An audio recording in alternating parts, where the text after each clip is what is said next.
Do you feel that Vladimir Putin now would like and is ready to reach any kind of a serious peace deal or a serious ceasefire? Well, I'm hopeful that our Secretary of State is right, actually. But this has all happened so quickly. Again, keep in mind this administration's not even been in office a month. And it has, again, President Trump has had a catalytic effect on this. In fact, General Kellogg said at one moment on stage in Munich that he's on Trump time. It's not days and weeks and months, that there's a real hard push coming from the White House. And we'll see if that is enough to galvanize the whole process. Because I'm not certain that Putin sees this as a situation that he cannot continue. I've had assessments from various governmental organizations and leaders here, and we're not convinced that Putin doesn't think that he can't still just keep on going, despite the horrific losses. Again, to someone who almost every night that I was privileged to command in combat, and I had 5 combat commands as a general officer, was writing letters of condolence to America's mothers and fathers. I don't know how Putin can even sleep through the night, given the colossal loss. Again, we're talking about 800,000 Russians who have been killed and wounded, and about 500,000 of them, so all but 3,000, have not been able to return to the front lines. They've been killed or so seriously wounded they can't be patched up and sent back to the front lines. This is so many, many times magnitude greater than the magnitude of what they lost in a decade or so in Afghanistan. It dwarfs almost all their previous post-World War II endeavors. And again, this is why, frankly, when you also consider the losses on the Ukrainian side, and I walked by that wall, not far from here, in fact, again, which has the faces and names and little tiny shrines and so forth from family members of all that those Ukraine has lost. I can absolutely embrace President Trump's desire to end this war. The question is, what will the terms be that Vladimir Putin might agree to, and what will the security guarantee consist of? And that is absolutely all important. We cannot just allow Putin to take a knee, if you will, metaphorically speaking, to take a pause and rebuild his forces and manufacture new tanks and armored personnel carriers and aircraft and so forth. This has to stop, and it has to stop forever. And again, I wish it was stopping with Ukraine having liberated all of its territory. Tragically, that is not a realistic aspiration at this moment, although I think it is realistic to hope that as part of the process, the U.S. will provide more for Ukraine, Europeans will come through and provide more for Ukraine, and that there can be a force assembled that can perform whatever tasks are required should there be a violation of the ceasefire by Russia. You just mentioned about the peacekeeping forces, this big idea about deploying to the front lines peacekeeping mission. The United Kingdom, France, and other allies have already expressed their willingness to deploy forces to Ukraine in case of a ceasefire deal, but President Trump seems to be unwilling to deploy American boots on the ground.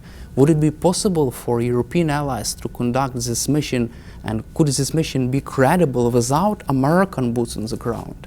Well, first of all, I don't think it should be called a peacekeeping force. If Russia stops shooting at Ukraine and stops the ground attacks, peace is going to break out very quickly, and the Ukrainian security forces of all different types are more than capable of maintaining the peace. So this is not Bosnia, and I spent a year in Bosnia or Haiti or some other locations where you really needed a force to come in with real muscle to ensure that the different warring factions, in Bosnia, of course, there were 3 major groups that had been fighting each other. You don't need that here. Again, Ukrainian police, security, and other forces can more than handle that task. What you do need is a capability to validate or identify a ceasefire violation And then you need a force that can respond appropriately as a result of that action. I don't even think you actually have to have boots on the ground to verify a violation. I think we can do that with an architecture of intelligence, surveillance, and reconnaissance platforms and capabilities. You can argue that it would be nice to have a force on the ground in Ukraine, although there's some arguments against that, such as getting involved in direct fighting that just can escalate you don't know where. So I think first and foremost, there has to be a determination of what will the political authority be, which countries will participate. I'd love to see a U.S. general officer commanding it, dual-hatted as a NATO commander and a U.S. commander. And again, as a 1-star, 3-star, 4-star in combat, I held dual positions. I'd like to see that in this case. I'd like to see the U.S. be the foundation of the organization, all of which is very possible without U.S. boots on the ground. In fact, I can make a case again for why you may well not want to do that. But of course, first and foremost, again, what is the mission of that force? It's what a military commander will ask. What are the conditions that have to be met to take the action that is contemplated? And I'd also note that the response to a ceasefire violation by Russia should include not just military action. It should include seizure of the $300 billion of frozen assets in European banks. It could include a path to NATO for Ukraine, which probably won't be allowed as part of the agreement. It could include imposition of harsher sanctions, diplomatic actions. There's quite a menu of actions that should be part of the response, not just, again, military. But again, there's endless details. Every conceivable action has to be considered and in advance so that a violation of the ceasefire from Belarus, an ambiguous situation, and you know the Russians are very good at taking action that is either unattributed or ambiguous or difficult to deal with by the other side. So there's going to have to be a huge amount of serious thinking, serious conceptual work, and then of course determining which countries will be part of this, who would lead it, what would be it's ideal if you have an existing headquarters on which you can build the NATO structure or the probably multinational force structure if maybe one of the NATO countries doesn't approve this. But that's an awful lot of details there. The key is that the security guarantee has to be absolute, and it has to be so much so that it provides for an enduring, a durable peace, a durable ceasefire, if you will. That is the key. And Ukraine, understandably, has to really insist on that. And I'm hoping that this somewhat back and forth between some Americans and President Zelensky and so forth, that this kind of stuff can be, we obviously need to work together. We all have a common goal here, which is to absolutely stop the killing and destruction. And there will be lots of other elements in this, but at the end of the day, perhaps because I look at things through a military lens, the security guarantee is the most important component. And how can the U.S. provide Ukraine with security guarantees if the White House excludes deploying troops or any kind of participation in these efforts? Well, they haven't said that. What I've heard is that they don't want to have troops on the ground. You can make an argument for boots on the ground. Frankly, I think you can make one against boots on the ground as well. What you need are capabilities. And those capabilities don't have to be on Ukrainian soil. As I said, you can have the monitoring aspect of this in the sky. Intelligence, surveillance, reconnaissance platforms, capabilities of various types. Great liaison with the Ukrainians who are on the front lines. But the response capability doesn't have to be on Ukrainian soil. It could be in neighboring countries.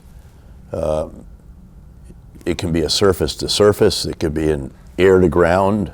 There's a lot of options that can be explored, examined for comprising the response, which is really the particular key.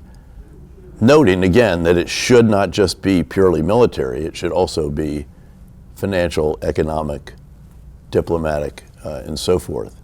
So again, I think boots on the ground is what we used to do in the Cold War, when we didn't have all the capabilities that we have now. In fact, as a young lieutenant in an airborne battalion, our mission was to jump into eastern Turkey and some other locations where the Soviets might attack and there weren't boots on the ground, and we would be the boots on the ground to make sure, frankly, that some of us are going to get killed and ensure that the U.S. actually honors its Article 5 commitment, I guess. I was a little bit below the strategic level in those days, and I was ready to do this. You don't have to do that in this case. And again, you can make an argument that you don't want the boots on the ground so that you get into some kind of conflict and it gets very, very confusing very quickly. The Ukrainians have plenty of boots on the ground. They have plenty of capability, and we should augment that capability even further. So there's no question about Ukrainian capability, but the security guarantee is the key, and that can be provided, again, from soil outside of Ukraine, and just has to have the range or whatever the capability that is desired for the military component of the security guarantee, of the security response, really. Also, the United Kingdom is ready to deploy Typhoon jets to Ukraine to properly patrol this area of a ceasefire, if there is a ceasefire deal. Do you feel that the US should also commit its air power to such mission? Yeah, I think it should have air power. I don't know that it has to be based in Ukraine. Yes, so the answer is yes, have air power that can contribute and perhaps be a very substantial part of the, as I said, again, surface to surface and air to ground, but you don't have to be based in Ukraine to do that. For example, in Poland? Eastern Europe, Baltic states, take your pick. And from your perspective, what should be the main elements of such mission, and what kind of elements could help this mission to deter another Russia's attack in the future? I think I've described those pretty clearly. Again, there has to be a military kinetic component of laid out the options that you could employ, and then there should be the other components, the financial, the economic, the diplomatic. US President Donald Trump said that Ukraine could have made a deal earlier. What is your reaction to this? And don't you feel that earlier Ukraine had a not really strong position to negotiate a deal? My recollection is that there was an offer that would have assuaged Russia's concerns, could have included, for example, a pledge not to join NATO for a certain number of years or so. There was an effort to negotiate, but it was very clear to everyone at that time, including the intelligence agencies, that Putin was intent on attacking Ukraine. And he thought that he could, within a week or so, take Kyiv, replace President Zelensky with a figure who would be a Russian puppet, and go home to a victory parade. And he obviously dramatically underestimated the capabilities of Ukrainian professional and reserve and National Guard forces, the creativity, the tenacity, the courage, the innovativeness, all of these qualities I think he clearly did not appreciate. And he also obviously overestimated enormously the professional qualities of his own force, which did not appear to me to be at all well trained, not that well equipped.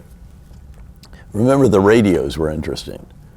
We have radios that operate on FM, so it doesn't broadcast that widely.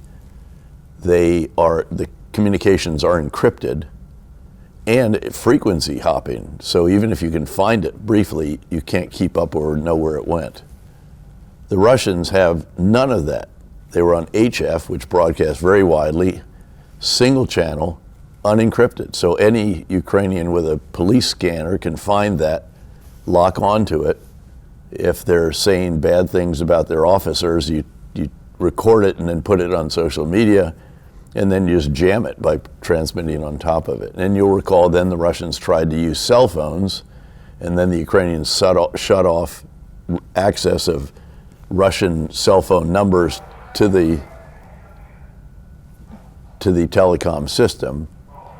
Then they stole Ukrainian iPhones, and then the Ukrainians used Find My iPhone and actually shot at him. So again, it was really very, very unimpressive at the outset. But to be fair, despite all the incredible qualities of Ukraine's leadership, starting at the very top and continuing all the way down to the junior soldiers, Ukraine is heavily outgunned and it's heavily outmanned. U.S. Secretary of Defense Pete Hegseth ruled out membership for NATO for Ukraine. Some people see this as concessions to Putin even before the beginning of negotiations. What is your reaction to this? Well, my reaction is actually to point out that the day after that he walked all that back, as we say, and stated that the negotiators would not include him, but would be Secretary of State Rubio, National Security Advisor Waltz, and Special Envoy Witkoff. Thank you, General Petraeus, for your time and for your support for Good to be with you Ukraine, again. and glory to Ukraine. Glory to Ukraine, Slava Ukraine. Thanks, Dan. Slava, thank you.